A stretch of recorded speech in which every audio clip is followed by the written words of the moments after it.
What's going on, brother Mark? Oh man, happy belated birthday. Because Um, this oh, recording, I don't know when it'll come out, but is right after your birthday. So, yeah, no worries. did you You get know, it's anything reef related for your birthday? that's the last thing I get for my birthday, right? I get reef-related stuff all the time. You know what I got for my birthday? A lot of peace and quiet, and just a lot of happy, healthy tanks.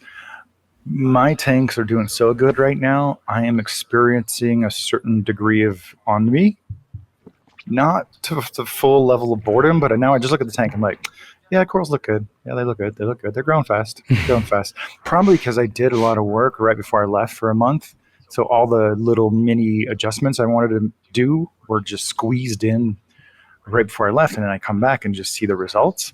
Um, but yeah, I'm just looking around like, all right, I need some new reef toys to play with. There's so many different tanks, and I'm thinking about changing up a couple tanks because so many of them are just kind of locked. There's a couple of them that I could start switching around, and the 400 cube is, I wouldn't call it uglies, it's just going through like a small algae phase, just like a really normal bump in, light browns and greens and darkness. I might actually use some phosphate remover for that thing because I haven't done it in so long, Yeah. and I just don't have the bandwidth right now to add a handful of surgeonfish at the same time. I think we started off with one small abalone, and I've added like 60 or 70 stomatellas since it's set up. Not at once, just every time I come across them, I'm like, oh, you go over there, and you can see the help, but the tank needs a little bit more assistance as far as like bringing down the nutrients. Yeah, going back to your birthday thing, don't you hate when I was gonna say, don't you hate that when people go, "Oh, he likes aquariums. I should get him something aquarium related." Um, when I was younger, because being a fish geek for so long, like you get the coral reef shower curtain and all this stuff. And I always Yeah. thought Harley Davidson people must be like this. Like, they're into their motorcycles and then every Christmas Mm-hmm. they get like the Harley Davidson toilet seat covers and the Harley Davidson, like people just buy them all kinds of paraphernalia. But I mean, I've already got an antique aquarium product collection. I've yeah. got a big enamel pin collection of fish and aquariums. I've got a massive library of books and magazines, plus all the tanks and fish and corals, freshwater and saltwater plants. I'm like, I'm pretty good. You're pretty But set. one thing I'm starting to really picture in my mind is just having much fewer corals and much bigger corals, right? When I set up the studio, I'm like, I'm going to grab all these different corals. I'm going to have a living library of corals. And, one of the things that I grabbed, I would always grab like the branchy varieties because there's a lot of varieties of those. But like even my yellow is just kind of boring. It just sits there. Maybe I didn't just separate it out from the brown and the gray. But a lot of those delicate varieties can develop really cool colors, really cool bright colored tips. And I've got a bunch of them, and they're just doo doo brown. I have tried a bunch of stuff shy of putting them into like super high light, but I've seen them diving, and they're usually not not that deep and not that shallow. So good intermediate zones, like 20 to 30 feet. Ooh, that reminds me. This is a little bit off topic, but it's really on brand for me. Is I've been like literally manifesting and hoop dreaming that one day the Apple Watch could be like a dive watch. Oh, yeah. You It saw was the news so today? it was so far removed from my actual wish list. When I saw the Apple Watch Ultra. So to bring you guys up to speed, today there was an Apple announcement about a lot of new products, and the Apple Watch, they released a new version called the Apple Watch Ultra, and it's just like, oh, it's rated to go to 100 meters or something, depth rated to 100 meters, just about 330 feet. And then they started showing off the bands, and then they showed off a band that was like kind of stretchy. They call it ocean band, and they were like, oh, it can even go over a wetsuit. I'm like, why would you want that to go Yeah. over a I wetsuit was the unless you're same. going I was like, diving? wait, why? The next slide, I just lost my mind. I was like, oh my God, that's a killer app. That's my killer app I've been waiting for an Apple Watch. I have a decent dive watch that does log GPS, does connect with my phone, but it doesn't really work well, right? It doesn't connect to GPS where I do my dives. And so what's really awesome about something like the Apple Watch Ultra is a really good dive watch can cost upwards of $2,000. right? A high-end dive watch with a built-in color OLED display, easily you're in $1,000, $1,200, $1,500 territory. And so Apple just integrated all the dive functions into the watch. And so now you can just dive with it, right? The same watch. And obviously it's got a native app. They just call it the depth app. I'm like, that is so Apple, just depth, just like music, weather, whatever, notes, messages. And for coral seekers like myself and Vincent Chalias, having that really granular detail to the dive profile, including GPS coordinates of where it came from, and be able to like link up some photographs to that dive log, have a digital dive log that just is just always there. Oh my goodness, that is a really, really killer feature. Like I said, most dive watches will give you the dive profile, of how deep you were at any given time, and temperature.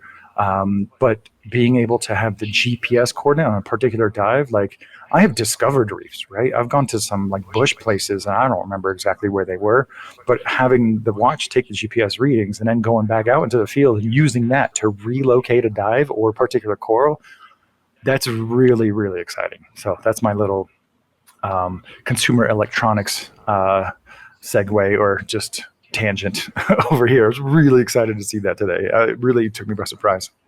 Yeah, I watched the whole thing too, and I just maybe less than a year ago bought a new watch. I was kind of pissed because I'm really big on backcountry backpacking and paddling trips, and I would have to, if I took my watch, I'd have to charge it every night. All the time. That is the one catch. But this one, it can go 60 hours, they say, if you put it in low power mode. 60 hours, which is more than a week, right? So, no. Yeah, I mean, if you're only using it for activity levels, when you're active.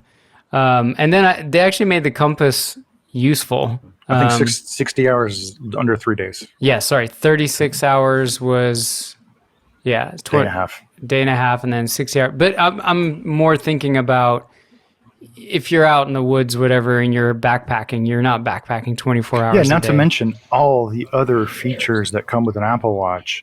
Like I've always seen it as just an extension of your phone. I know it does a lot of stuff standalone, but most of the time you're not going to need it. Okay, sure, it can play some music like an old iPod Shuffle from 15 years ago. It plays the music, whatever. But between the trail running, the hiking, free diving, regular diving, and functioning as an extension of your phone, I thought that was really good. It's not often that consumer electronics kind of intersects with some of the stuff that I try to do. So that was really fun. The satellite emergency, basically personal locator beacon feature on the phones was actually really cool too. So, because I always have to bring, you can't see it, but she's on a shelf back there, a little Garmin Inreach. Which does a lot more. Like I can send text messages to my wife and stuff. But the main reason I bring it is, if I have a major emergency out there. Somebody broke their leg or something. Yeah. Yeah. So the fact that it's like now in your phone, because I saw your article on Reef Builders about how they just put a lot of these dive watch manufacturers on notice. And I was thinking the same thing at Garmin. And Garmin makes dive watches also. That's what I was going to say. Like, that's the niche that the Garmin watches still had the leg up on because it had much better battery life. And then you bring in the phone for the emergency satellite, help, I broke my leg stuff. And I was like, ooh, they're cutting into a whole new market. But that's not what this podcast is about. But yeah. Yeah, I was just about to say, let's get back on track. So your tank's doing good? That's what you were pretty much leaving us with last week? Yeah, everything's kind of rocking. The only thing is, one of the big things I wanted to do in this smaller tank was collect some Gonioporas or Gonioperas, however you want to pronounce it. And they're just finicky little dudes, man. So my amaze balls, the polyps are out but not out, you know what I mean? Like they're just like, so the polyp is out but the tentacle's not extended. Exactly. That's exactly how it started with my amaze balls. I mean, I think I can see it from here. It's a little tiny orange speck. I'm going on almost 2.5 3 years. It's not dead. Yeah. It's not dead, but it is discouraging when it's, I've got Ganies growing like too much all over the place. I got alves growing into like little mounds from a single colony. I'm like, why is this one coral struggling? Well, now I You have know? like 3 that are just rocking, and then I have Exactly. 3. They don't all, I mean, the amaze balls is obviously very expensive, but then I've got some less expensive ones that are all bunched up but still hanging in. And I'm like, it's the same tank, it's the same water.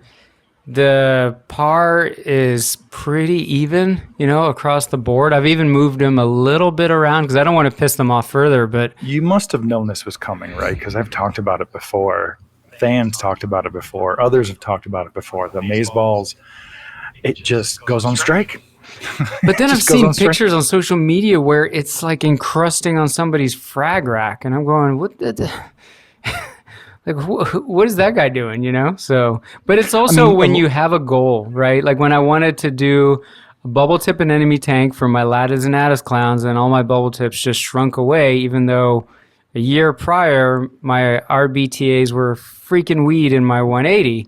And now it's like, I'm going to collect some Operas. And it's like, no, you're not, no, that is true. I think unless you're doing like a Euphilia tank, you set out with a particular mission and you get some hiccups and some challenges along the way. My Montepora tank suffered. We just could not get rid of the nudies. We tried resetting it multiple times, and now it's like still has a lot of Monteporas, but it's got a lot of acro. Man, that tank is. I think after Magna or after this weekend, I'm going to do like a nice video of this tank because it's also two-sided, dude. There's like 3 reefs to look at. It's one side, the other side, plus the end.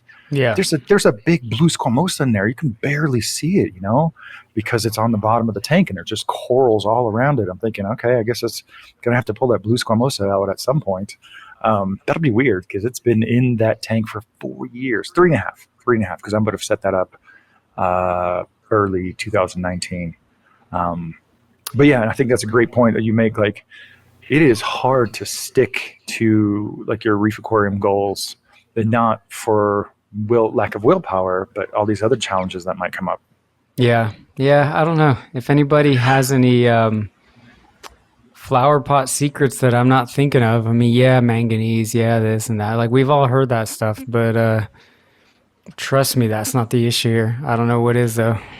But I know one concept reef tank which is probably going to have no issues. Someone sent me a picture of a reef tank concept that I had thought about doing for a long time. I just never got around to it.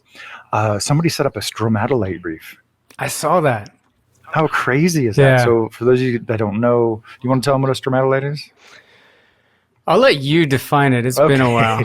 But So, you're talking about it was like a shallow frag tank square with it looked like little piles mounds, of like cyano, petrified wood looking things. Yeah. So stromatolites are the oldest living evidence of life on Earth. And they think, God, I'm trying to think how old they are now. I mean, they're the oldest evidence of life that we have on Earth. And it's basically a biofilm of any kind, really. And the biofilm is, like say it's mostly cyanobacteria, but it's a lot of other stuff in there. And it lives by the waves. There's only a few places in the world you can find them. I think there's one spot in the Caribbean. West Australia is the place that's normally kind of described.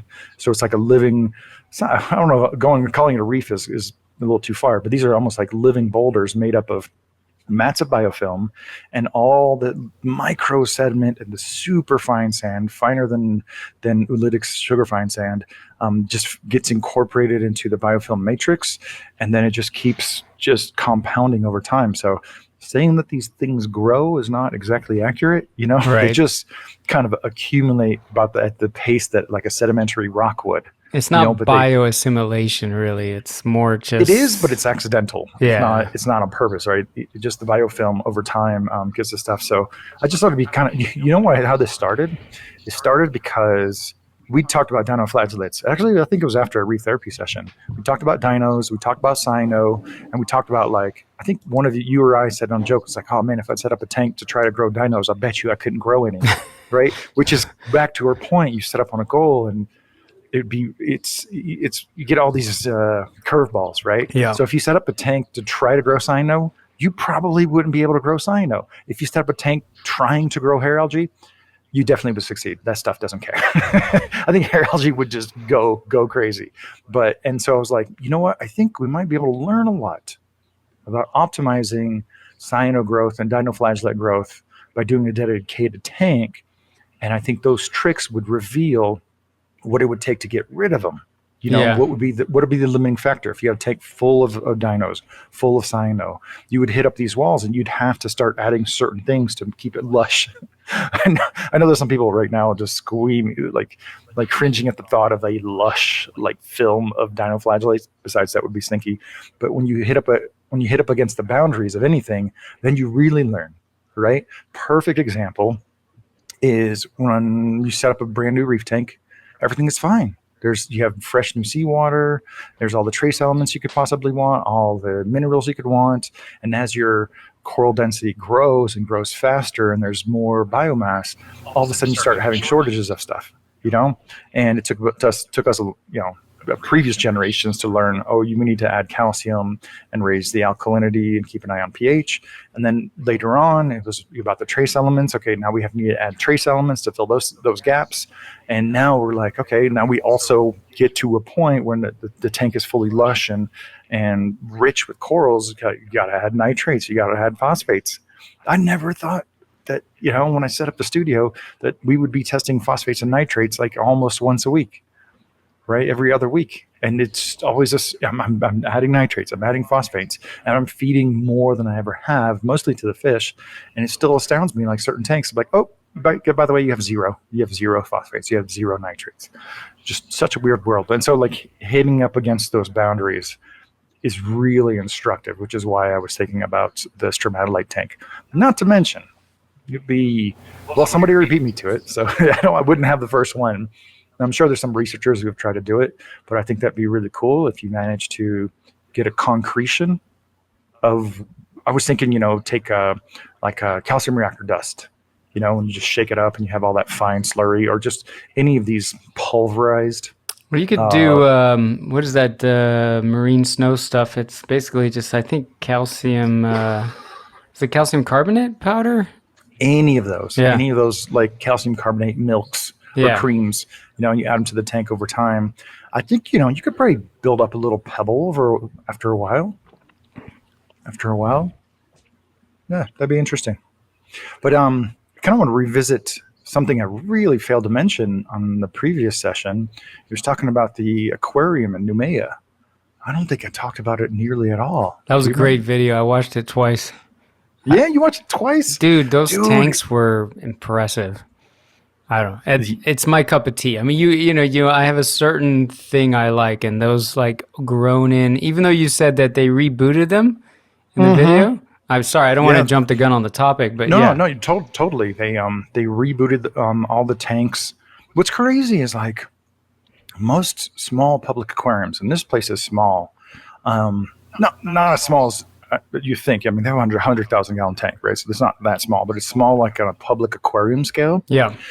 They have a back area that's almost twice the size of the front area, right? And that's like super important for supporting your displays. And so, I think they closed down the aquarium for like a year, maybe longer. And they took things out and they reinforced the tanks, rebuilt everything. And with the way you put everything back, it just doesn't look like they've been there only a year. But that's kind of the magic of corals. I think the most impressive coral for me, one, is that this tiny, relatively speaking, little aquarium, middle South Pacific, has the oldest captive grown aquarium coral, Nicanopora.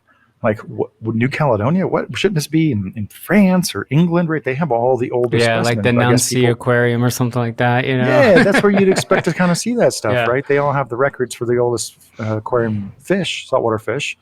And so there's that. But then the Costanaria columna, that was just like 3 colonies just stacked front to back, top to bottom. That was really impressive. The only thing that the last thing that they haven't upgraded is their lighting, right? They're using the same metal halides they used, when they started opening up the aquarium, I think literally 20 years ago, so in early 2000s. And I'm not saying that tanks should go full Windex, but you do see there's like a little bit of overhead. Well, I was there on on overcast days. So there's like skylights above it, and I think they're glazed, so it's not like full sun coming straight through. So there's a lot of light coming from the sun when it's sunny. But because they have metal halides, even if you put 4 almost same bulbs in same fixtures driven by the same ballast, over time they get off schedule with each other and they get replaced at different times. And then so the color was like, there was like definitely little streaks of color that you could see that were not quite the same. A little bit whitish, a little bit yellowish. And I'm not saying they should go full Windex, but like you could see as a reefer, you can see the corals and like, oh my God, like if they used, modern reef aquarium LED lighting with just more generous blue, those colors would be visible and they would be more developed. Clearly the growth is fine, but they could, crank it up just a little bit more. And I know that's on their roadmap, right? Because power is expensive in the middle of the South Pacific. And so getting new LED lights is definitely on their roadmap. But yeah, the real naturalistic approach to all the tanks, dude, you would have loved it there. You would have freaking loved it. Just gawking at a 30-inch bubble coral. And they had another like 24-inch bubble coral and virtually no light with their NPS corals. I think there was just like a little strip light over that end of the tank. It was really crazy. What else was really cool? The fish collection.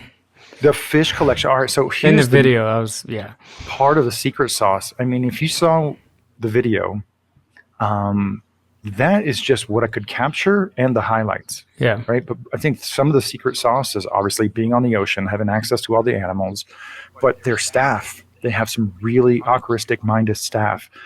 So one slight little Easter egg for the reefers, they keep a trio of deep water Cirrolabris bathyphilus, so like a deep water fairy wrasse that was described about 10 years ago, I want to say. They keep it with their nautilus in a dimly lit tank, 65 degrees. I'm like, dude, there is nowhere else in the world that those fish are enjoying that kind of aquarium conditions, right? We're taking these deep water fish from like 70 below 70 degrees, and we're trying to shoehorn them into a tropical tank. They're like, yeah, no problem. We'll just put you in a 65-gallon tank with the Nautilus. The Nautilus will never catch you. They'll never even try. That was just craziest thing to see. And they breed Nautilus. I saw, right? I love how each little baby Nautilus had a label, with a permanent marker or something on, or maybe it was nail polish, I don't know. But on their little shells, they all had their little code. Yep, it was cute. Their little racing stripe. But yeah, they have like a little display of eggs. They take 11 months to hatch, but before they hatch, they half pop out of the egg case, right? So they don't hatch the way we think. A fish hatching or a bird hatching, right? They hatch slowly over time, and the hatch date is when they just come out the egg. But as they grow, they just start bursting through the egg case, and their shell's already sticking out. So they also had a display of like egg casings and like tiny baby Nautilus, and oh my goodness, that was just really cool to see. And they're one of only 2 aquariums that breeds Nautilus, not that I have ever, but currently. And man, it's just fascinating to see a place really focus on that, have that be one of their strengths. They bred their own clams. Oh, what?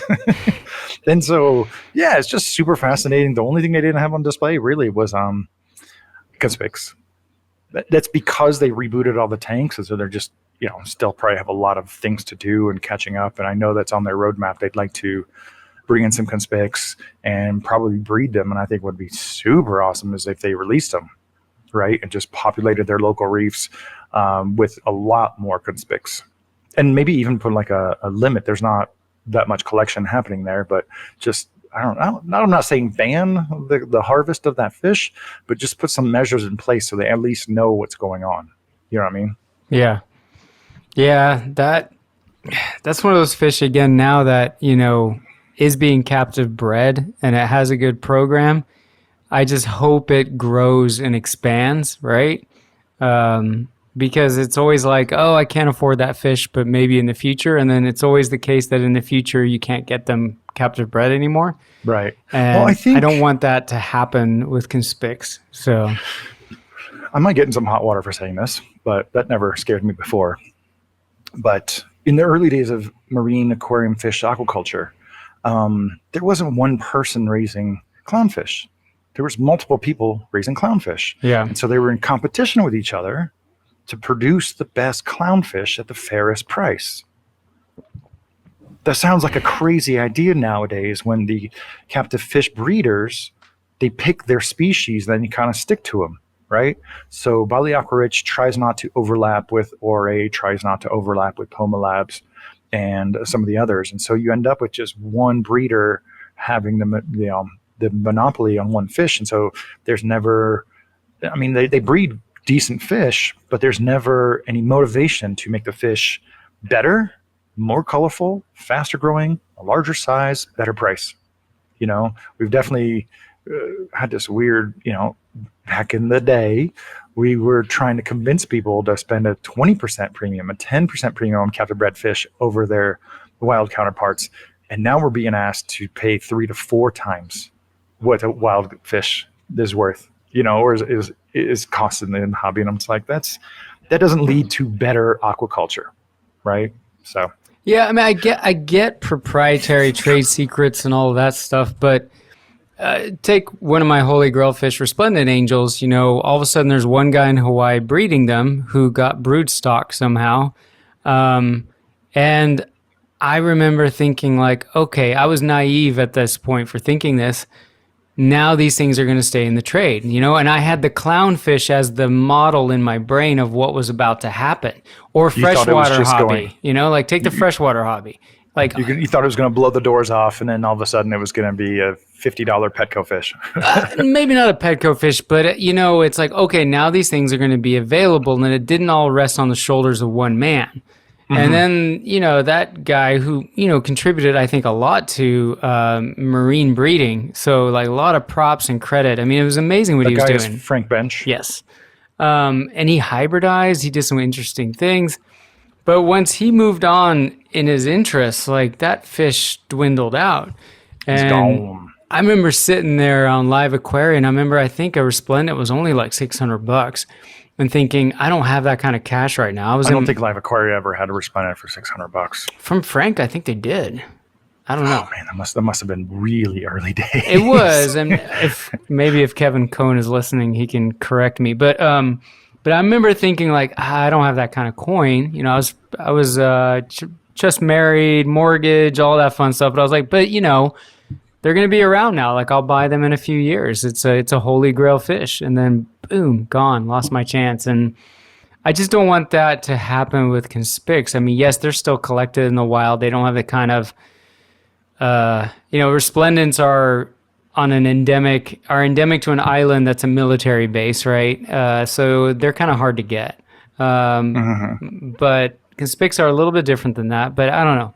I can't afford a $3,000 fish, even though it's one of my all-time favorite fish. But, maybe if breeding continues to go further and they become more available or the brood stocks expand, maybe I can get one for $800 one day. I don't know, and that would be a lot of coin for me to spend on a fish that could croak on me. So, or that will at some point. Well, yeah, it's nothing lives forever, right? So, anyway.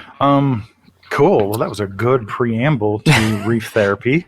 I think last week I was still just kind of feeling a little bit of the jet lag left over from having just come back from the other side of the world. But I'm in full form now, and I'm kind of eager to dive into today's topic. Let's do it. I like this one. I've been vacillating back and forth on how to frame this conversation because the framing and the context really underscores what you're trying to say about anything. And for a while now, I've been remarking of how there's a epidemic of reef aquarium products that won't break your tank, right? And that seems innocuous on the surface, but it leads people to accessorizing their tank in ways that aren't really helpful for the aquarium, right? And I'll give you a couple examples. And one of them should hit home to some person listening. But remember back in the day, the old Game Boy, you could kind of tap into the system batteries and add a light. You could add secondary speakers. You could add a magnifying glass. You could add enlarged D-pads and buttons, and then you just had this monstrosity. But at the end of the day, it didn't do anything more or even slightly better than the Game Boy inside, you know? And I think another example, and we've all seen this on the road, is Jeeps. Jeep cars. If you're into Jeeps, one big thing about them is accessorizing them, customizing them. Yep. You add a rhubar, you add a winch, you add, extra suspension. And I mean, I'm running out of ideas because I'm not a Jeep guy. But then you see those kind of cars driving on the road, right? Like some kind of rescue mission, super outback, all-terrain vehicle is just a daily driver. And I feel like we're seeing that a lot with reef tanks, where accessories are being added to the tank, and they're innocuous to the point where they start distracting you from just doing the fundamentals, like what is required for your tank. I love accessorizing as much as the next guy. I finally got myself a PS5, had to carry it all the way back from Sydney, paid sticker price for it, thanks to Anthony.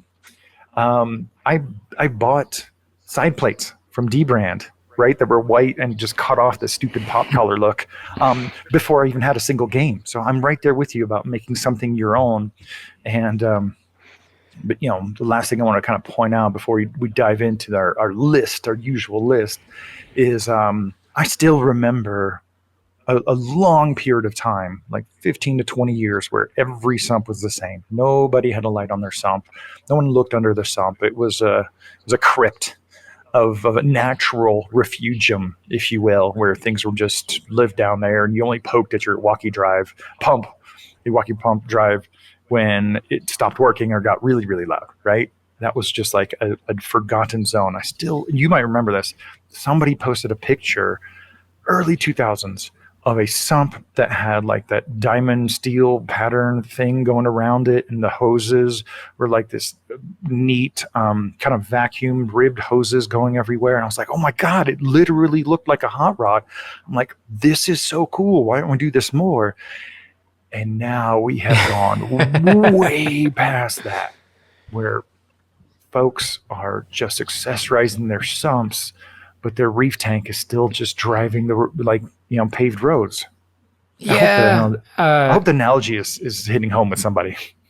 So as a former Jeep owner, yes, and I didn't go nuts like those guys, but we used to call those guys mall crawlers because they never went off road, but they had the worn winch and the lift. But if that was, if that accessorizing or made them happy, whatever, but it was it just reminds me back in the MTV days, the Pimp My Ride era, and then we just decided to pimp everything. And I see it now on Instagram, some of the ads that the algorithms throw at me. To me, the sump thing is like the Yeti cooler, right?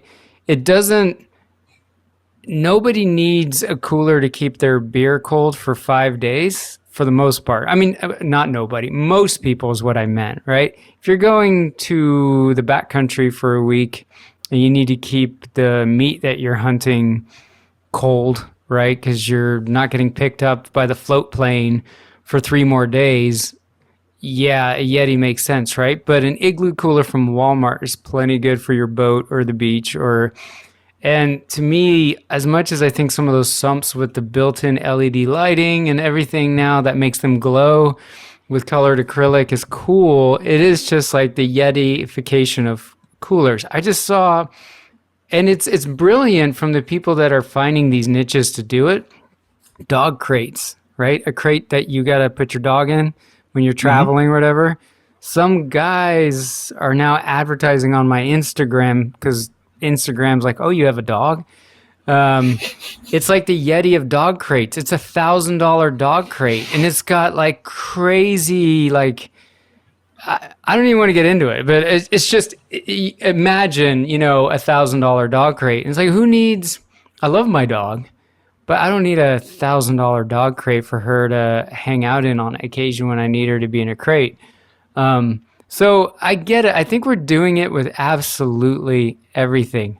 Koozies, beer koozies have gone crazy, right? Like Yetis, and this is a brewmate, Look at this fancy one I got at Reef Australia, Reef Rocks Art Reef rocks. It's got like stitching on the top and the bottom. Like it's heavy duty. I don't know that I'll ever take it anywhere. Yeah.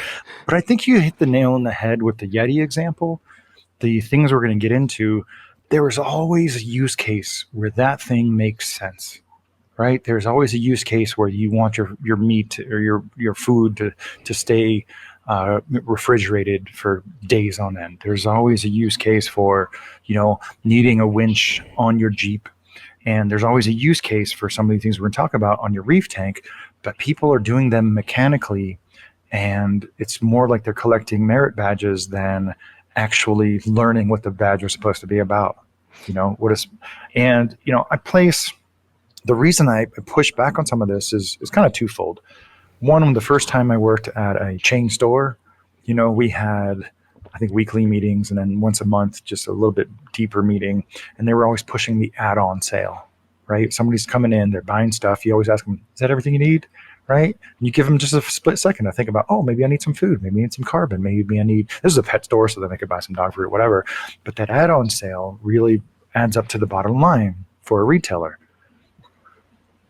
And I place a heavy emphasis on products and additives that show obvious improvements to keeping a reef tank, And so I just feel like there's just been way too much add-on selling to reef tanks and people buying certain things as just kind of a feel-good purchase that is distracting them from having an actual nice reef tank.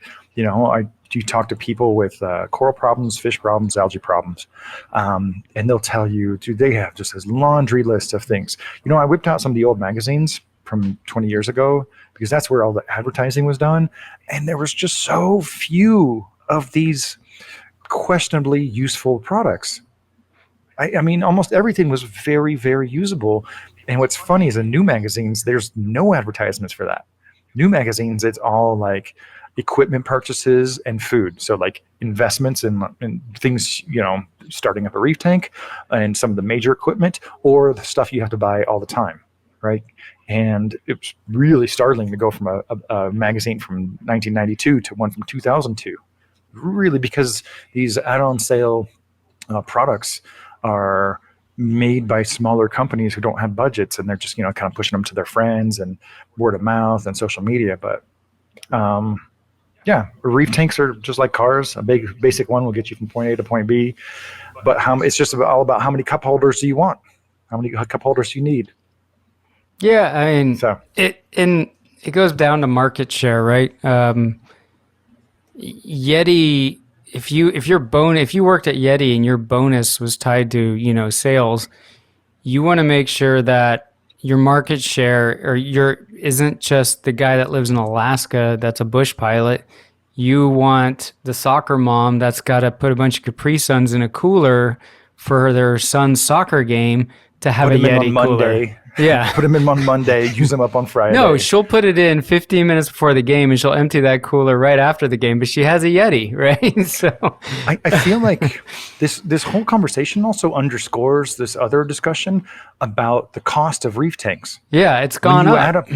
Well, it hasn't that much. We can do so much more with the gear that we have now that if you look apples to apples, aquarium controller today, costs as much or more as a controller back then, and it does less, right? But some other products, they really actually do more. But people, because this word of mouth and this Jeep and accessorizing culture has gripped the reef aquarium community and the hobby, people think they need a dosing pump for their 40-gallon soft coral tank. Like, what? Yeah. You talked about it recently about your 2001 tank of the month. You had a tangle of green slimer, and I don't remember what else because you had so much green slimer. And you're like, yeah, I used to test it about once a month. You didn't even have a calcium reactor. Eventually you did get one, but you got the results, and I feel like people are playing the game a little bit more than actually winning the game, I guess, of having a nice looking reef tank. And for me, I feel like the biggest offender is biomedia. Biomedia is an easy thing to make you feel good, to add to your reef tank. And I have 20 tanks, and I have biomedia in my 2 freshwater tanks and my 1 saltwater tank. I might have just a little bit of spare biomedia in the corners of some other tanks, but that's usually for use on a new tank, But you see people with established reef tanks adding too much biomedia. Like it's not going to make your tank better. I think they don't really understand the nitrogen cycles. Like once you've cycled, your bacteria don't need any more help. They've already found a place to grow. Yeah. And so, I think eShops is one of those. They've come up with those biomedias, and they're like just packing them in, and it's like a non-serviceable semi-mechanical filter at that point, right? Where just crud builds up around it, but they'll add like a cubic foot of this stuff, which has tens of thousands of square feet of surface area that you would use for like a food production pond. Yeah, or like those glass rings. Is it Cyperax or Spirax or what? Yeah, Cyperax. Cyperax, yeah. Forever. I've seen people put like baskets where they're neatly stacked inside the basket, and that stuff's not cheap, man. Well, it just shows that you don't really understand why you're adding it in the first place. Yeah. You need biomedia, but that's what your live rock is for. Unless you have a very heavy fish load, very heavy feeding, that biomedia is not like we got rid of the ultimate biomedia filter. It's called a wet dry, right? And so it's like they're trying to squeeze it in, but it's that out on sale from the manufacturers. So like, oh, add a little. It's a really good point. I mean, I get that some of this media is really big on pushing the denitrification as well, right? Some of this stuff, but it just clogs anyway. But we literally got rid of the best nitrifying filter ever, which was one that wasn't limited by oxygen in the water, right? A wet dry filter. And we considered it a bad thing for reef tanks, right? To fuel nitrification too much. And not let the natural processes in the live rock happen, which was, more closely mated with nitrification with denitrification, right? So it's a good point. I mean, ponds are great for going nuts on biomedia, right? And it's also about, it's not that the pond doesn't have great surface area for bacteria, but you want to put that bacteria in a supercharged oxygenated zone, so that you're essentially supercharging that bacteria with atmospheric oxygen, because you have a crap ton of, pooping koi fish in your pond, right? That's a different You're literally story. feeding, but fractions of a pound or up to a pound a day to these fish that you want to grow quickly into very large sizes, and impress your friends of how fast you grew it, and that's why you feed so much. So yeah, unless you have a very large reef tank with like a ton of fish, and even then, we have not heard anybody say they have an established reef tanks, but they're getting ammonia spikes or nitrite spikes, right? Not that anybody's testing after the cycle is done, but they're solving a problem that doesn't exist because it was already solved at the very beginning of their reef tank. But if you add a couple to your tank, no problem. That is no problem. It's not going to hurt your tank. But then when you start filling certain chambers chock full, it's going to build up. All right, so think about this. Everybody's chasing pH. What happens when you have a big old huge, brick of biomedia filled with bacteria that are breathing all the time? They're going to respire. They're going to breathe. They're going to release CO2, and over a long period of time, having all that biomedia, encrusted and colonized, that's going to drop your pH. That's bio life, right? That's what you were aiming for. But if a 60-gallon tank with a cubic foot of biomedia, just pull out an aquaculture book. I think you need a cubic foot for like 1,000 gallons of the actual stuff, not the surface area, right? And so yeah, I don't know. It's one of those things that take aquabiomics tests, right? I'm sure others have seen this. I know I saw it when I did mine on a mature reef tank. The intermediate bacteria for the nitrogen cycle were mostly absent in my test results, right? Which, in their explanation, they're like, well, yeah, we see that fairly common in tanks with high coral density. And it's like, yeah, because those corals are going for that stuff too, right? So I believe They're out competing those bacteria that you're trying to foster with biomedia. right. Right? So in a way, adding biomedia is taking away the raw organics from the corals that now I'm adding on a weekly basis, the nitrogen and the phosphorus. But oh man, I got a longer list to get through, so we have to move along. All right, let's keep Do you have going. any more? So the next category I think is misunderstood is some of the biological additives. I don't want to piss off any manufacturers because everybody's trying to get on the bacteria game because you can add it to your tank and it's never going to make it worse. Right? It could. It could, but I have on a regular basis, adding Prodibio or Microbacter Clean or Microbacter 7, it's not going to mess up your reef tank. Right? And there's specific use cases when it makes a lot of sense to add those things. You know, you have a tank crash or something just kind of got out of whack. You want to turbocharge things. Of course, these manufacturers would love you to just put them on a doser and replace it, once a month. I don't want to get in trouble with some of these companies, but I think some of these heterotrophic bacterial solutions are dangerous in the same way that carbon dosing is dangerous. And I had a fun little experiment with this tank, and I know a sample size of 1 isn't inaccurate, but Preach, Brother Mark, preach. I've tinkered with these heterotrophic bacteria solutions, and you brought up these tanks bombing out on zero nitrates and phosphates. I think those bacteria in a bottle solutions that have become more prevalent are, here's my theory. We'll call it a theory because I got no proof. It's all anecdotal, me, drinking a beer and having thoughts about this. But I've had this thought for a while, asking myself, like, why are zero nitrates and zero phosphates more common? I think it's heterotrophic bacteria in a bottle is contributing to that. And I don't think I'm the only one that's dosed something like a Microbacter 7 and bottomed out their nitrates and then ended up with dinoflagellates.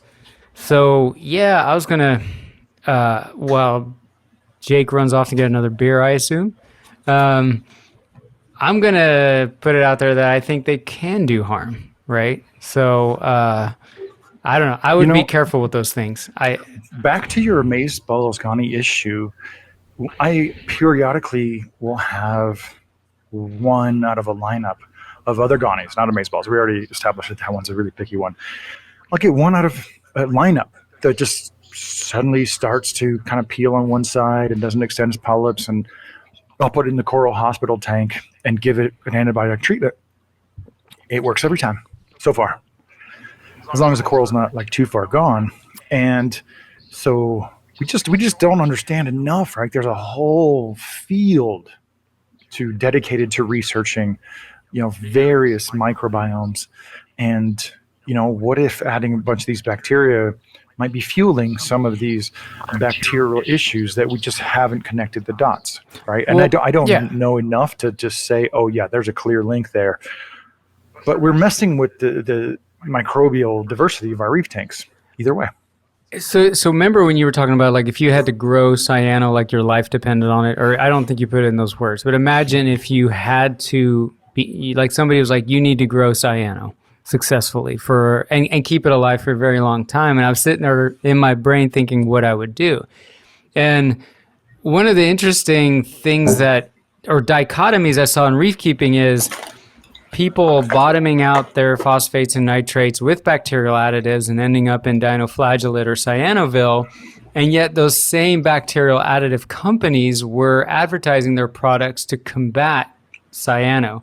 So that's where that whole, was I going to Denver or Maine? I don't know. One of those places where I had a little bit of a cyano and I said, screw it. I'm going to put a bacterial additive on a doser and I'm going to dose it at like 1/10 the recommended dosage, and I'm going to go out of town for a week, right? And that's when I totally nuked my tank, and I went from cyano to dinoflagellate. So I was sitting there thinking, okay, this sort of proved in my head where if you asked me to grow cyano, I would carbon dose and I would dose bacteria to a tank, right? That's how I would manifest cyano if my life depended on it. But I kept reading these recommendations about, get some Microbacter 7 or this or that to combat cyano. So I just, for giggles, and I regret it because it was a pain to get my tank back from the brink. I said, okay, let's follow the advice of a manufacturer and do this. And I did it at 1/10 the dosage, so that company could tell me I did it wrong, but my nitrates and phosphates bottomed out. So I don't know where I was going with this. I had a point, but but we don't know what these things are doing, and but we are sharing some negative experiences with them. So I'm not saying they're bad. I think plenty of people are having a lot of success with them. I just think you got to be careful with them. That is not a harmless, like, well, it's not going to hurt your tank. You know, you're just going to like drain your wallet a little bit. I think, like many other products, these manufacturers should really go the distance to, especially when they introduce a new product, that, like, all right, I don't need you to demonstrate your water flow pump. You know, I don't need you to demonstrate your heater and how well it heats the water. But when something a little bit less tangible, like bacterial additives, give me a case study every month where you found a tank that's having specific issues and you did this specific dosage and these were the results. You know, and don't just say, oh, these bacteria do this based on the research, so we've cultured them or bought them from someone who cultures them and we put them in a bottle and here you go. You know, because when doing things in a petri dish versus your aquarium, that is 3 worlds apart, not even 1 world apart. But you know, on similar lines, I like to put a heavy emphasis on products that show a noticeable difference in your reef tank, and that's why I've been such a huge proponent of AquaPower. Love you, Julian. And you know, you can kind of tell when someone's dosing fuel regularly or Reef Energy AB Plus or something, kind of a carbohydrate laden mixture. You know, they'll get really shaggy polyps and lots of tissue to their corals. And man, on paper, like I know all the benefits of phytoplankton. I went to school for marine science. Like I understand plankton, but I can't look at a reef tank or a coral and tell you, oh yeah, man, it looks like you feed this tank a lot of phytoplankton. You know, like, oh, look how beefy that coral is. It looks so much better because you're dosing phytoplankton. And if Vincent listened, he would probably object. And I feel like if you could grow your own phytoplankton at really high densities, you would really see the benefits of phytoplankton that is shown in the literature. But when you're dosing like a half, barely greenish bottle of phytoplankton to your tank, what is it really doing? You know, I think you mentioned it on last session, when you were talking about dealing with the dinos and stuff. You added some copepods, and you thought that was maybe a little bit more of a nutrient input than actually adding copepods. It's not so much copepods, but phyto, yeah, because phyto is a big recommendation. Okay, yeah, phyto, and I feel like, well, phyto's, in my opinion, maybe it's helping because what is the biomass of that phytoplankton made out of, right? And when it breaks down in your tank because nothing's eating it, what is it doing, right? I'll take it one step further. Do you think that there's nothing but phyto in that culture? Right. There's a bunch of bacteria growing on the phytoplankton itself in that bottle. So you might be inadvertently adding certain kinds of active bacteria to your tank via the phytoplankton. But it's like, if you have a nano tank and you really want to feed it, you want to see the green, or rotifers, kind of similar idea, but it's so easy to be a phytoplankton producer and just read up the literature without showing the case studies. I'm not demonizing phytoplankton. That's probably like really low on the totem pole. But when you get into rotifers, it's that you're not even really buying something better for your reef tank. You're buying that feel good of adding something that you think is good to your reef tank. Like putting a roof rack on your Jeep. You're like, oh yeah, my Jeep could. If I ever wanted to put a bunch of luggage on top of that, if I picked up a whole extended family at the airport, I could use it. But the rest of the time, you just have a big goofy roof rack, screwing up your gas mileage on top of your Jeep. And same thing with rotifers. And I think you and I kind of disagreed about the copepod things because, like, I've never added copepod. I've sold copepods. I used to sell copepods at the fish store.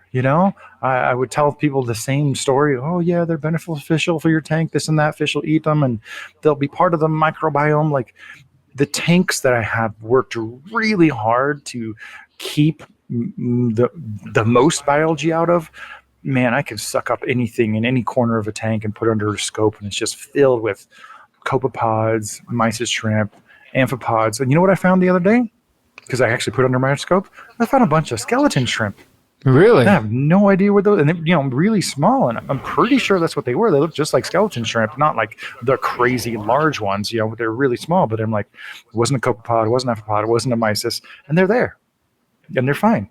And so adding copepods to your tank is a feel-good thing, but how much are you really helping your reef tank? Yeah. If you could add enough copepods to a small enough aquarium to actually dent the dinos, like, all right, sure, but adding basically a dusting of even 1,000 copepods to a 50-gallon tank, they're gone, man. They are gone. That is, not that many copepods per volume or for area for your tank, and they're going to reproduce in your tank, or the right species are going to reproduce in your tank. Perfect example. No one's ever found tegopods years after adding them to their reef tank. Well, yeah, that's what that was gonna be part of my reply, is that some of the copepods that they're breeding are, yes, they live in tide pools in California, which makes them very resilient to temperature swings, but there's a reason they don't maybe exist in the Caribbean, right, or the Indo-Pacific. And to your point, like, I don't see them. I've added those in the past, in years past, and I don't see them sustaining their populations, even in a refugium, which I'm a big fan of. So even if you want to blame it on the fish, I have a whole section of my sump where they could proliferate. But then you got pelagic copepods that they're breeding. I don't see how those are going to survive long term. That said, I have run adding pelagic copepods to your reef tank is just an exercise in not knowing what the hell you're doing. Yeah, I mean, I think the biminensis copepods are probably a good addition, but I think I think copepods in general are a hitchhiker that when you buy corals and you buy, I guess mostly corals or even snails or anything like that, you add them to your tank, they're a very common hitchhiker. I will say that I have experienced in this whole world of dead rock, dead sand. We're not getting rock from Fiji, or we're not doing the whole live rock thing anymore. And that's sort of where you and I disagree sometimes, right? Or have a different approach to things. Getting those hitchhikers in quickly, I can see that, if you're going to add a bottle of a non-pelagic copepod that will proliferate, might be a worthy addition. And in this tank down here that had the dino bloom, one thing I noticed compared to like my upstairs tank and tanks of past is, you get to like that little patch of algae on the glass that you just can't get to with the scraper. And I'm noticing I got to hold my phone a little further away when I read because I'm getting older, but I can still spot those little copepods on the glass, and I look for those guys, or I'm like, the best way to look for copepods. When your lights are off, take your iPhone, turn on the flashlight, and put the flashlight right up against the edge of your glass. Yep. It'll edge illuminate the whole glass. You will be amazed. Like, I'm sure you've seen a few things scurrying about and running around, but I don't think you realize how many things besides copepods, like tiny little nondescript critters that are clearly moving and alive, are there. Yeah. And that's the other thing. If you're adding copepods, what's in their gut? What's in their gut that's affecting your tank for better or worse? And I am not anti-phytoplankton. I'm not anti-rotifers. I'm not anti-copepods. I just feel like buying a random bottle of questionable, quality and density from the fish store and adding it to your tank you just might as well burn a $10 or $20 bill.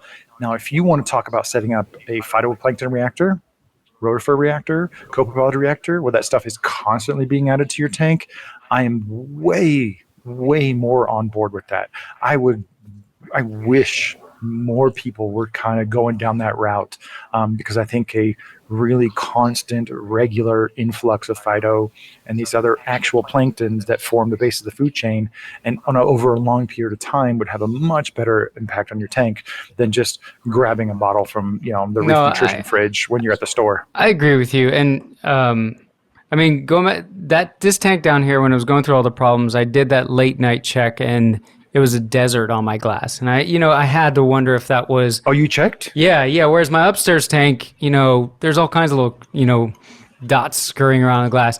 So I did throw copepods in there, whether they helped or not, at the density I was adding them.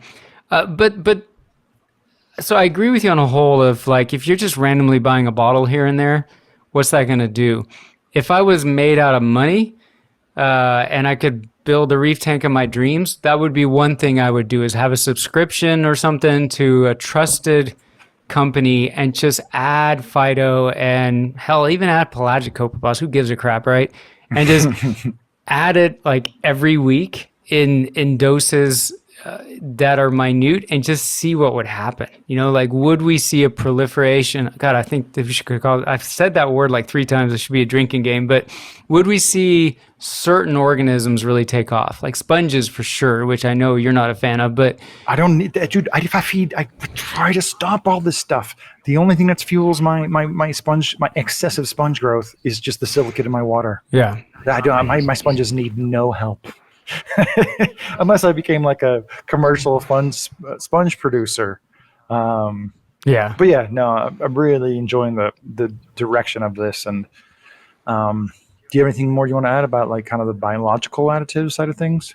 No, I mean, I think I feel bad because I kind of went harsh on them, and I know that people have a lot of success with them, but I think those things can be dangerous. Especially the heterotrophic sludge-eating bacteria stuff. It's, I don't know.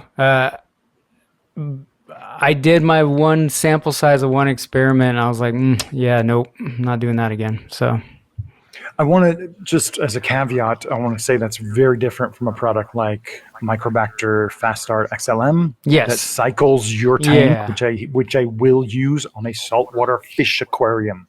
Or a tank that's going to have a lot of fish. I've used it a couple times. Boom, every time it was like 5 or 6 days completely cycled. It was really impressive. This is not what we're talking about, right? Yeah, and so stuff like that is very different. All right, let's take a hard left. Let's do it. Plumbing parts. I see a lot of men, very masculine men, building out their sumps and doing long video series on building out their sumps, and they will use a just excessive amount of unions, and in your mind you're like, well, more is better, but it's like you're just kind of wasting money, unions and ball valves and gate valves and extra valves and extra fittings. And for me, the chief offender is the check valve. Yeah. I have never used a check valve on my tanks. I have taken over tanks and taken off the check valve. B, I have never seen a check valve work past a couple weeks. Unless you were taking that check valve out every month and acid washing it, that flapper valve inside the check valve, unless it's completely free of obstruction and biofouling from your reef tank, when it flaps back, it is not going to stop the siphon. Bro, do you know all these things I'm talking about? I wish they really, really helped. Of course I was use a check valve, and that way I could put the return wherever I wanted under the tank. I wouldn't have to have it so high up off the tank where it might draw in a little bit of air or splash a little bit more salt creep around, But we figured this stuff out a long time ago by having a little hole in your return line in your overflow which is much easier to maintain. Just poke it with a toothpick every once in a while, get the salt creep off of it, right? Much more accessible, and it's physics. It's not going to mess up on you. Yeah. Do you know how many times I've heard somebody had a tank crash because of a check valve? Picture this. I'm about to explain. Right. I see the look on your face. Power goes off. Check valve didn't work. So they had their return line, 2-3 inches under the water because they were relying on their check valve. Power shuts off. There's biofouling on the check valve. I mean, we were talking about the smallest tiny speck of a feather duster or encrusting micro thing, keeping it from actually sealing, right? So that water drains out the tank, overflows to the aquarium, or overflows out the sump, right? Floods the sump, out of the sump. Power comes back on, runs the tank, ATO fills up the difference. So I have heard of people losing their tank or most of it because they added a check valve, I've s- because they used a mechanical device instead of, the more steampunk stuff that this hobby was really founded on. I've seen guys add check valves even though their sump is big enough, just so that they don't, from a convenience factor, like during a power outage or during like, hey, I like to turn my return pump off while I'm feeding corals. They don't have to deal with that sump water level change as much. That's okay. I think that's fine. And that avoids you getting, like, you're not relying on the check valve to keep your sump from overflowing, right? Right. But to your point, unless you're maintaining it, eventually that thing is gonna leak water backwards because of a little feather duster or some calcareous something. Right back at you. If you have the experience to know that you just want to shut off your return pump and it's going to backflow slowly or not, if you're at that level, everything we're talking about, it's got a use case. Yeah. It has a use case. We're talking about the new proud owner of a Jeep who just goes down the list, the catalog, and all I say is I'll just take one of each. Yeah, I'll say, the guy who has the check valve because he, doesn't want to wait 5 minutes for his skimmer to turn on because there's a water level difference in his sump or whatever. That's the guy with the Yeti that's like in the Alaska bush, right? Not the soccer mom at the soccer game or soccer dad, I guess I should say. Right. But yeah, it's the market share thing. It's like there's a niche of people that need that or want that for a certain reason, but if you have experience and you've used it before and you know its limitation of anything we're talking about, by all means, boo boo, go out and do it. yeah. I'm not hating on you, but if you buy a Vivid Creative Aquatics random flow generator for your 800-gallon tank, like, what the hell are you doing? They don't make an inch and a half random flow generator. Again, there's a time and a place for the random flow generator to come out. But like, I've seen some people with like 1,000-gallon tanks and they have a closed loop or return. If you have that return split into two or random flow generators, that's probably pretty good. I don't know how much pressure you're pushing through it, but you're probably going to experience the benefits of the random flow generation with enough time to just kind of build up some momentum from the jet coming out. Or if you have a really small tank and use a very tiny random flow generator, that is the perfect use case for that thing. But when I see, a commercial outfit, Chris Meckley, with a 12 or 15 foot long reef tank or, coral holding tank, and you have these random flow generators that are, 15 of them, they're split up between one closed loop pump. Like, what is that doing? It's just like having a squirt gun in your tank, And so there is very much a precise use case scenario where the random flow generator really helps. Before the RFG, we had the penductor, right? Yeah, ductors came on the scene. Richard Harker introduced them. You punch a bunch of water and pressure through them, like I have on my 400, and you just get this multiplication of water flow, right? And then this company came out with a penductor, which is a really short, small, bastardized version that just gave you more back pressure and just cut down on the water flow, volume coming through, and just get delivered almost nothing in terms of flow acceleration. That's what they were called, the flow accelerators, and people just buy them mechanically because the guy at the fish store is like, oh yeah, this is your tank, it's going to give you random flow. Is it really? Is it really? You fine tune it to the pump that you're using, whether it's an adductor or a penductor or a random flow generator or a flow accelerator, you're going to have a good time. If you don't, you're probably making your flow actually worse. Right. And, it's a good time to mention my Clover nozzles, that you can build those yourself to the size of your pump and usually get a much better flow output. I don't put them on every tank. I don't put them on every nozzle. You don't have to. I used one on my LPS tank for a little while, and it was cool at first before. It had like big fleshy LPS in the bottom. Yeah. And then over time, I noticed, I was like, oh, you know what? That's actually a little bit too much flow for these guys. And I don't have one on the return of my peninsulas, but I do have them. I have the Clover nozzles on the closed loops of the coral tables. That's where they really, really shine at accelerating the water flow. But that is kind of right up there with biomedia as far as like just being an impulse buy that you think is going to make things better, but until you dig deeper, And that's what reef therapy is all about. Just peeling back a few layers to really understand what it is we're trying to accomplish and how we're getting there. Flow is one of those things that's just not as cut and dry of like, oh yeah, just snap this thing on to whatever your outlet is and you'll have quote unquote better flow. I've never used one ever. But then I also don't rely on my return pump to provide a lot of flow in my tank in the first place. Because that's the other thing. Sorry. No, I'm sorry. yeah. I'm really eager this session because I'm really awake and feel like I'm hogging the airtime a little bit. No, you're good. That's the other thing. Having a big freaking trumpet inside your tank. You're the flow within your aquarium, unless you really have a closed loop or a high pressure return pump, the flow should be coming from your power heads. It should be coming from your Neros, your gyres, your Vortex, your Toonsy streams, etc. Yeah, give me 2 to 3x turnover in my sump, like, and then at that point, why would I attach anything to the return?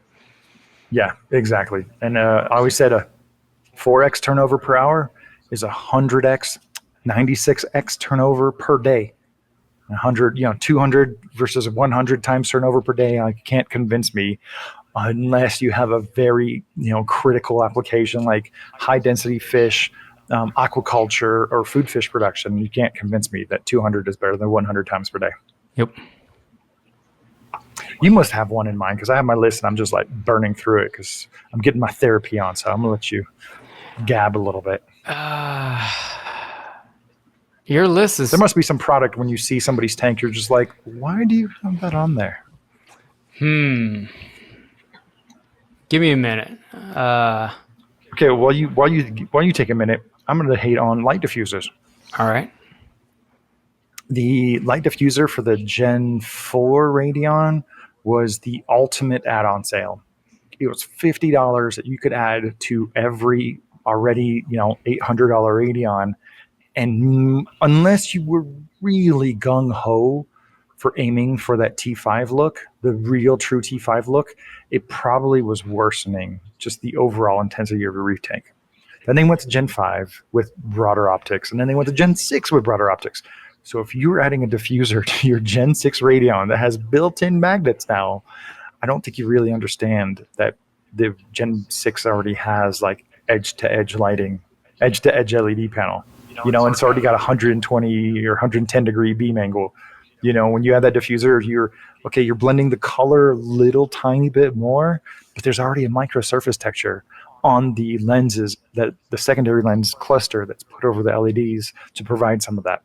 I do see some people use them to make it less of a strain on your eyes, right? It's but that's not really the original intent, I guess. But I have seen people use them to kind of back it up. All right, I got one that will be not controversial, but I guess I don't think a lot of people will share my opinion on. I think calcium reactors are overprescribed. I think that is a Yeti cooler in itself. There are people who need a calcium reactor.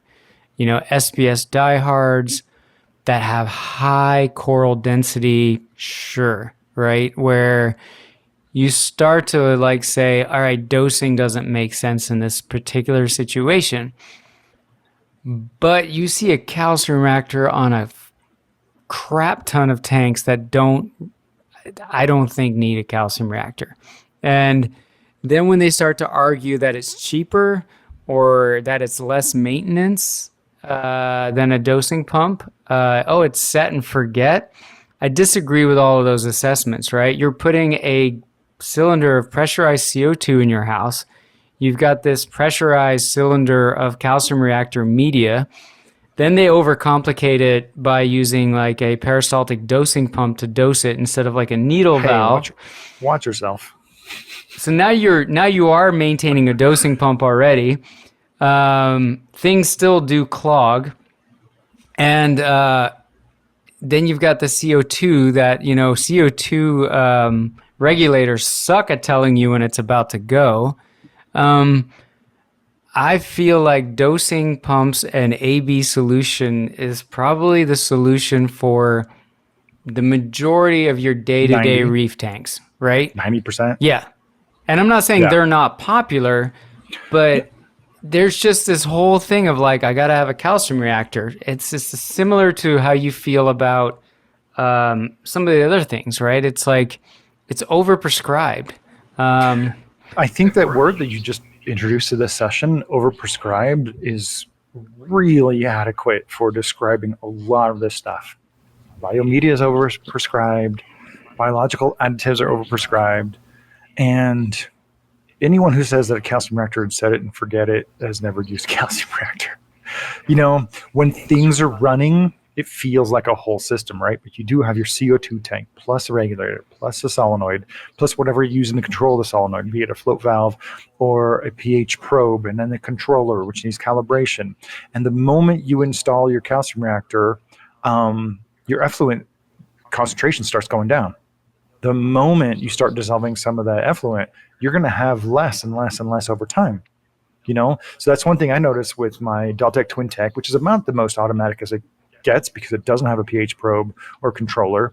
But, once I get about 25% down of the media, I find myself needing to turn up the effluent a lot more.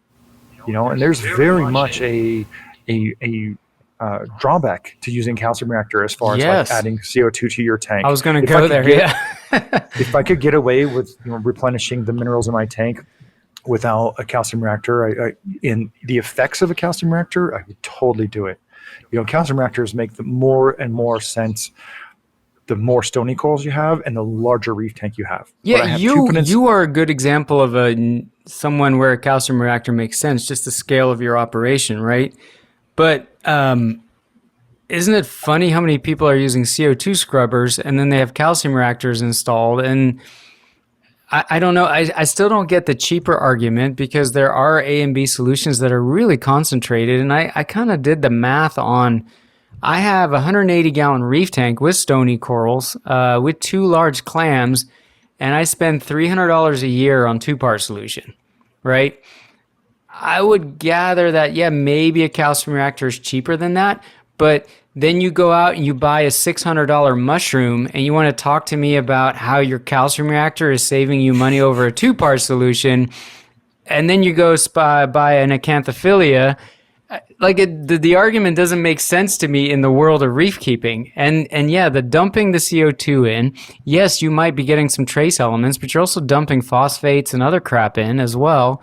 I don't know. I have one. I have a georeactor that I've had for 15 years with an Eheim pump. It still kicks ass. It still works, but it's been sitting on a shelf since 2018, and I'm not looking back in any nostalgia for it. I'm glad I'm on a 2-part system. When you go on any reef keeping forum, any Facebook group, and then filter on how many people asking questions about problems with their calcium reactors and weird issues versus the guy with the dosing pumps who maybe asked 10 questions in the beginning, dialing it in, and then you don't hear from that guy ever again.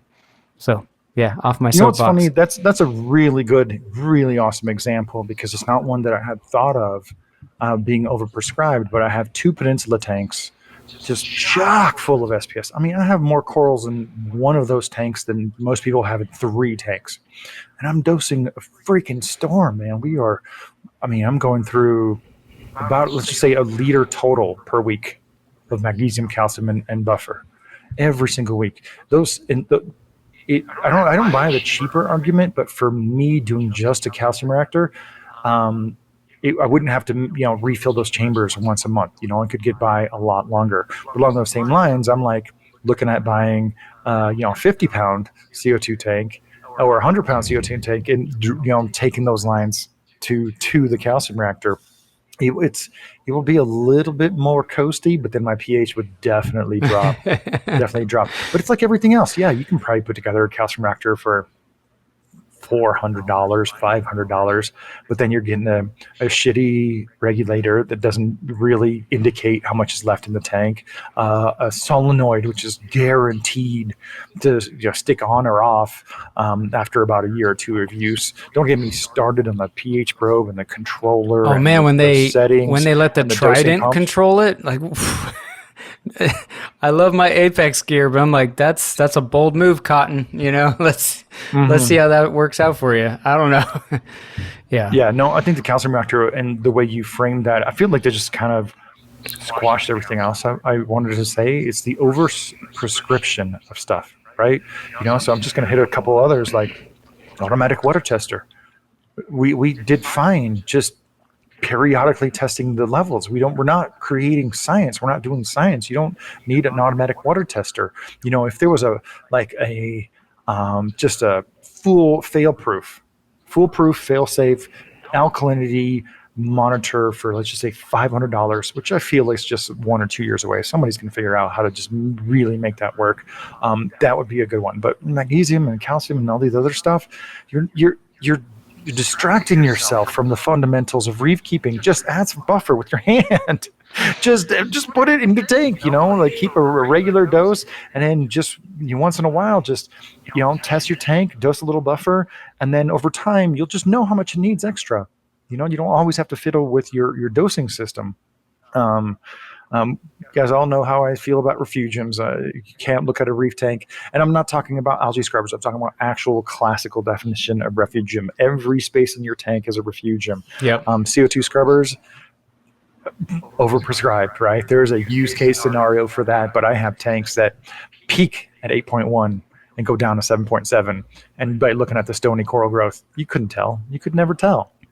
So when you're going on the forums and bragging about hitting a pH 8.5, but you don't have pictures of your reef tank or this crazy fast growth that you're all of a sudden getting, what's the point? You're hitting a number on your screen. Our RO units with 7, 8, 15 freaking chambers. We got by with a regular 3-stage RO forever and ever and ever. Yeah. I don't think I'd go ever above 5 stage, right? Mechanical, maybe 2 carbons, just so you have a backup. Then your RO membrane, and if you absolutely have to, DI. But it's just, again, you guys know I use barely filtered, tap water, and it just makes no sense to strip everything out just to put everything back in and then send your water results to ICP to find out more of what you need to put back in. Media reactors, we have water Those are flowing such in the a sump. pain, man. I don't know why people use them. They're a pain to clean. I keep waiting for, there's some guys have created some ingenious ones that are easier to maintain, but usually there's a drawback to them, right? Like there was one that looked really easy to clean, but it tumbles your carbon. I'm like, I don't want carbon fines in my tank. The Nios one comes to mind. Innovative Marine had one that come to mind where, you just pull off the whole assembly, just the reactor part, and then service it. But I'm like, we already have flowing water. I guess I could circle back to the hot rod sumps. Yeah. They add like probe holders and line holders and like an extra brace and brim and these other like bells and whistles, just jeepify the sump to charge you a lot more and to get your attention, make you feel like it's a better thing. But man, if you had a built-in like heater holder, line holder, probe holders, then you're not flexible anymore. You will get so much more value and flexibility out of buying a basic sump, the size of the tank that you need, and then adding those things separately. Because they'll be magnetically mounted, and you can put them wherever you want. Yeah. That makes so much more sense to me. But like a sump with 15 freaking partitions and baffles, like I don't think people realize the baffles were there to get rid of the micro bubbles that most protein skimmers don't produce anymore. Right, and we moved away from Durso overflows, right? So we're all doing a continuous siphon overflow. Even the Red Sea and the water box tanks are designed to do continuous siphon. So as long as you dial in your overflow, you're not getting micro bubbles from the overflow anymore either. Exactly. I like media reactors for times when you need to hot rod your carbon and get the most effectiveness out of it because you got some toxin in the tank, right? But if I have media reactors on standby. I keep them full of carbon and or aluminum oxide. But that's exactly it. Yeah, but the rest of the time, like knocking down a little yellow or tannins or something, like just throwing a bag in the sump is actually nice, right? It's like a kind of a mellow approach to knocking those things back versus just stripping the tank, and now your corals are in shock because your par values just jumped from, I'm with you on that. It's just give me a media reactor when I need it, like shoot, I had a magnet leaching all kinds of weird crap or, something like that. But the rest of the time, just throw a bag of carbon in your sump and call it a day. And or two things. One, you want to build me a hot rod sump? Just give me a media reactor chamber where if I want to, I can just put the basket in through the flow of water. And none of them do that anymore. But that's what we used to do. There was always just a little chamber. You put your bag in there and you're good. And you can have multiple bags and you can pull them out and clean them all at once, once or twice a year. And, for one of my main sumps, the 600-gallon system, it's got a lot of stuff, living in the tank. And so periodically I like to use a little bit of carbon. I just have a specimen cup hanging over one of the baffles. I drilled out, some holes in the bottom, throw a bag on it. I don't call that a hack. I call that like a downgrade in some ways. Cade, their sumps have those little baskets in the flow of water. One thing I would do different is just have the water kind of uplifting, but get rid of the media reactor standalone, except for that emergency situation that you discussed, because that's exactly what we do here at the studio. God, I don't know, 2, 3, 4 times a year, I have media reactor, and I'll run it on this tank for, a few days to a week, and then I'll run it on this tank for a few days to a week because the carbon's not used up, and then I'll just kind of bounce it around for a month, and everybody gets a nice recent polish, and I'm like, okay, put it, empty it out, put media back in, and just have it on standby when it's required. Yeah. But yeah, media reactors, again, overprescribed. I think that's maybe the better title of this session, the Reef Aquarium products and devices that are overprescribed for people's reef tank, because everything has a use case. But one of them is the automatic top off. I will die on that hill, bro. I will die on that hill unless you have a nano tank or you have some extraneous circumstances that keep you from having a container or vessel of water above your tank to use gravity float valve, which never really broke, by the way. It's just one of those easy add-on sales. What's funny is I think float valves got negative press because back in the day we all used calc.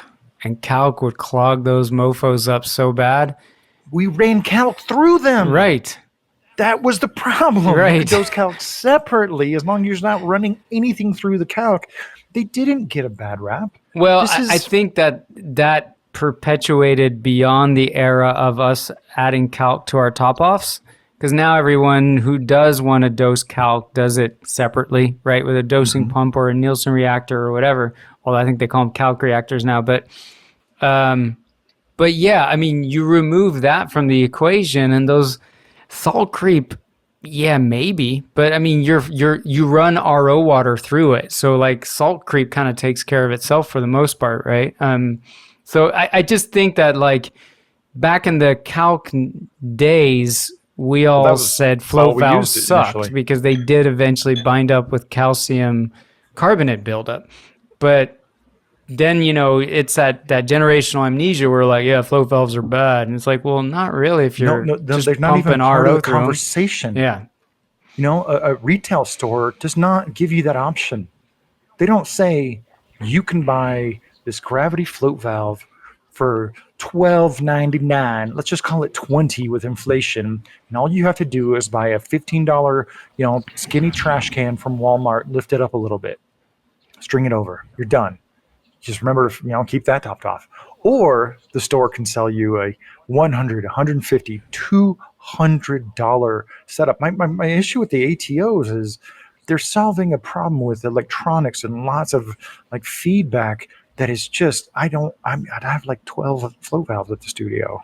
It never occurs to me that anything will ever go wrong. Once a year at most, I just take them and I flip them back and forth, just make sure they're actuating properly and walk away. But if the fish store is in a position where they can offer you a $20 float valve or a $100 ATO kit, what are they going to pick? Right, they're making a few bucks on a float valve. They're making $50 to $100 on the ATO kit. And the thing that kills me about the ATOs is first we had one level sensor. right? I know where this is going already. Then they gave you another level sensor and charged you more for the high water level sensor, just in case, another failsafe. Then they added a gravity float valve, just a regular float valve from where the water's coming in that will be a mechanical backstop to whether if your first sensor, your second sensor failed. Mechanical, optical, doesn't matter. Then they'll add the mechanical as the final, bouncer. It's the final to stop the boss flow. in the Bruce Lee movie. Start with the final boss. Start with gravity. Yeah. Bro, if I saw any real tangible benefits of using an ATO devices with a power supply, controller, 1 or 2 float valve, plus the feed pump, dude, I'd be all over it. I have one at the studio. I put it on the nano tank, and now we top off the nano tank reservoir 3 times a year. I need one, but in a way, my Reef is sort of like a nano all-in-one, right? Where your reservoir is below it, and so that's like you're like an all-in-one nano where all the filtration's in the back and your auto top-off reservoirs in the stand. That's where you got to fight gravity, right? And you don't have to. You probably put something on a bookshelf, but for the sake of aesthetics, But yeah, my tank, I have 30 gallons of RO water in the basement directly below my tank, and I got to pump it up. So I use a dosing pump. There's always a use case where it makes absolute freaking sense. When I see somebody, build out a hot rod sump with extra unions and a check valve and, all this other stuff, and they put a perfectly good reservoir next to their sumps, and all they had to do was just elevate it 5 inches. So they did all the stuff for the sump and just making it hot roddy and jeeped it out, but they couldn't elevate their reservoir 5-6 inches. A lot of times I'll have a separate room or closet or back area. There's plenty of room to just elevate it. But here's my beef. They'll drop it down and they'll put an ATO with like 6 points of failure. So I don't understand that. Here's my beef about the ATOs in the market, where you talk about, there is a valid use case for them.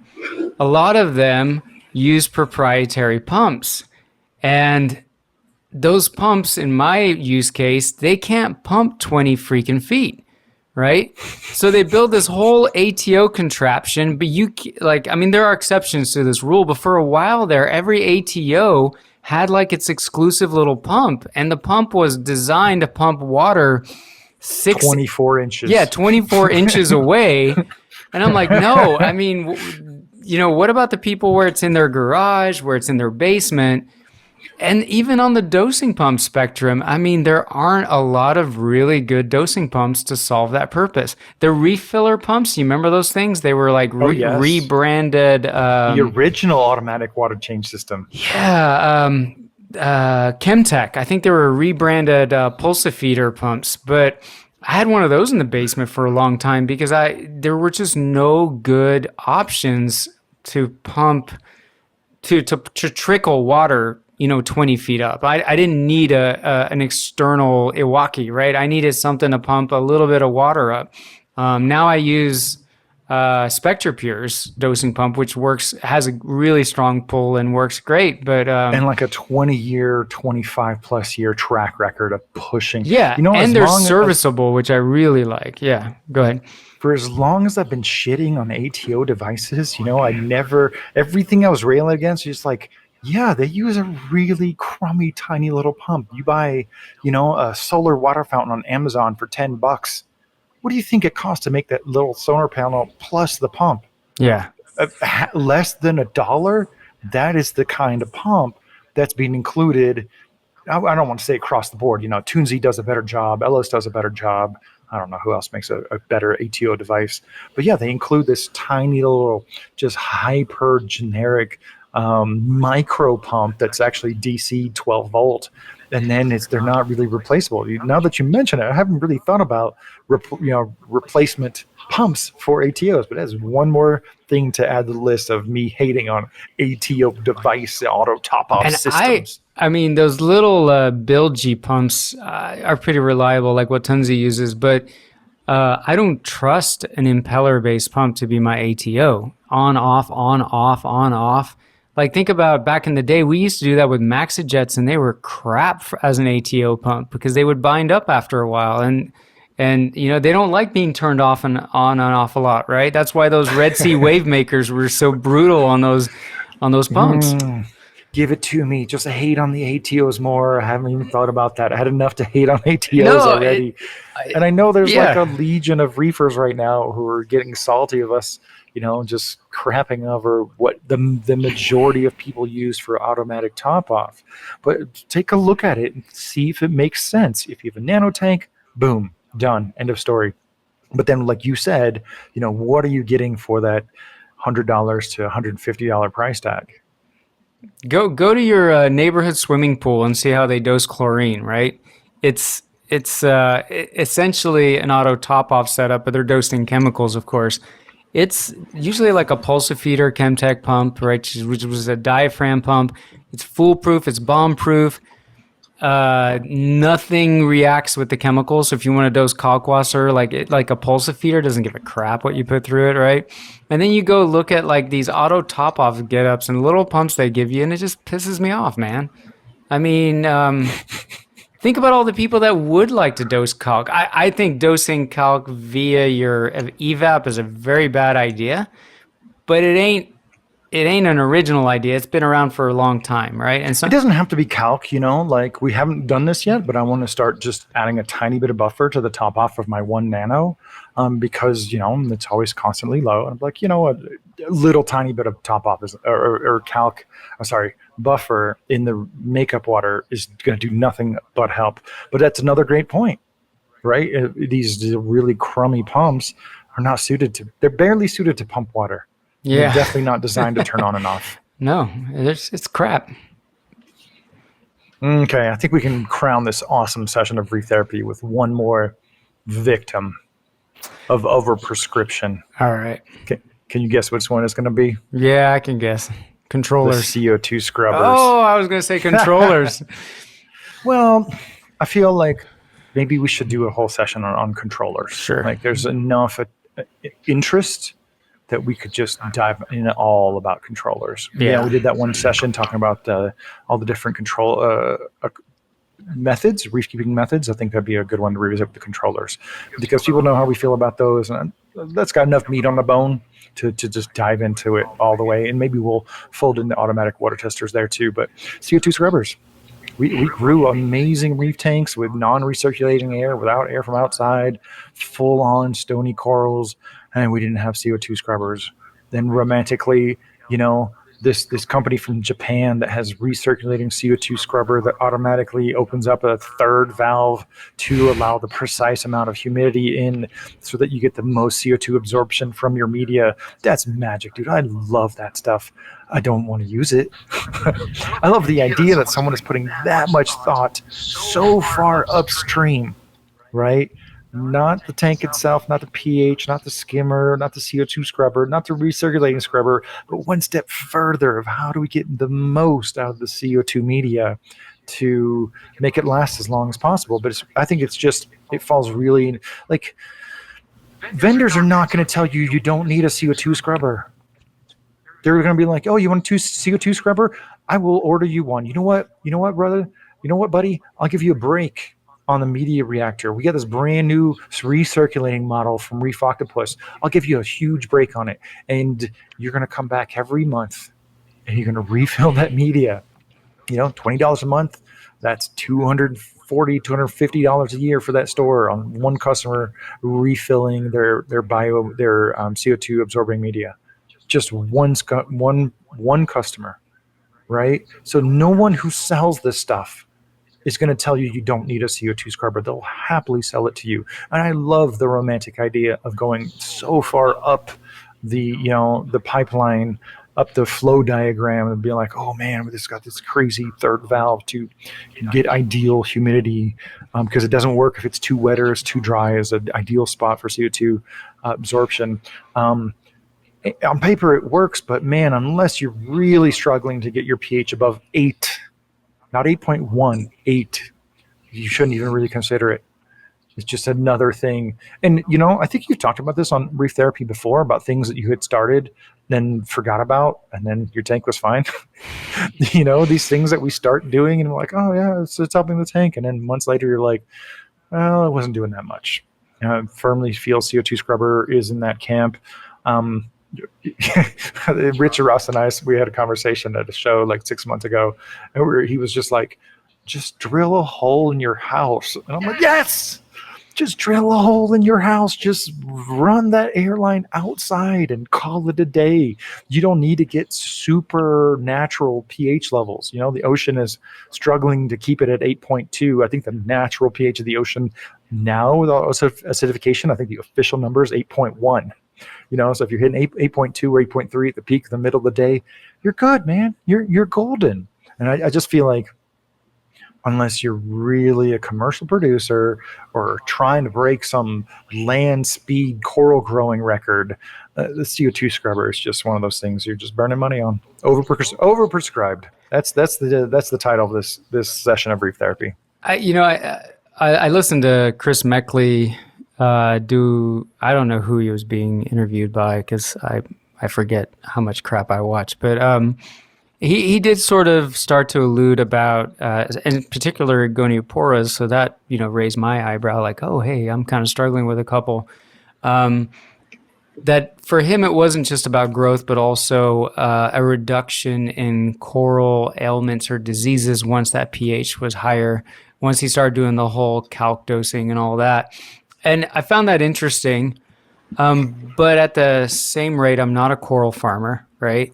And in the last episode, I talked about how it cost me a small fortune to do it, but I got all my windows finally replaced on my 40-year-old house, 30 years old. I'm bad at math on the fly, but and I did notice slightly higher CO2. I did notice a slight depression in my pH, and then I did an experiment, and I cracked open a window, and then I taped it with some painter's tape just to allow the airline tubing, not the airline tubing, like the 3/8 inch tubing, silicone tubing. It's 1/4 inch, but you're bad at math. Wherever, yeah, exactly.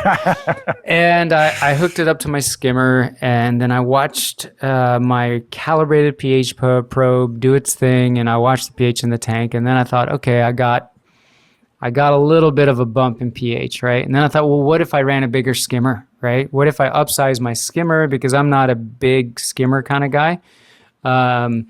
And so then my brain starts to go down the rabbit hole, like, oh, I'm going to drill a hole in my house. Then I'm going to go out and buy $1,000 skimmer that has 1,200 liters per hour air instead of 600.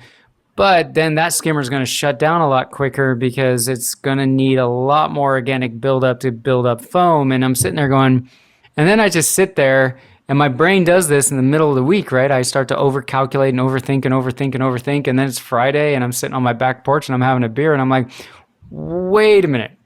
What am I trying to solve here? Am I just trying to solve what I see in my apex, or am I trying to solve a problem I see in my tank?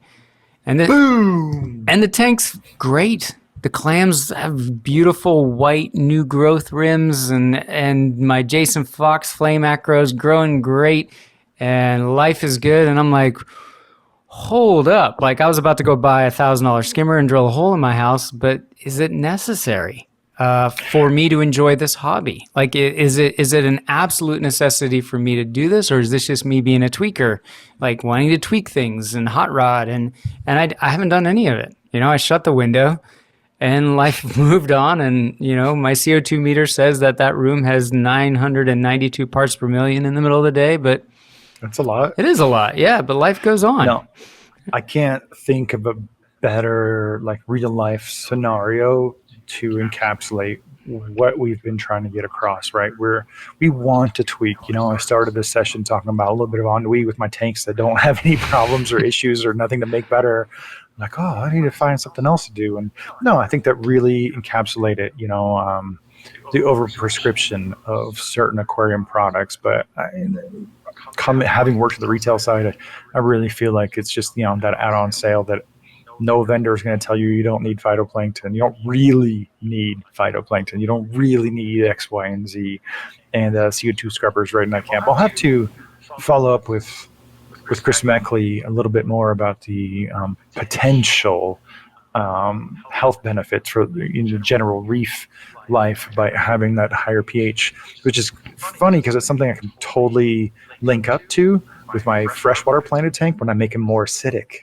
Mm-hmm. Right. So, just as an offshoot, I had blackbeard algae growing pretty, strongly in my discus and zero pleco tank.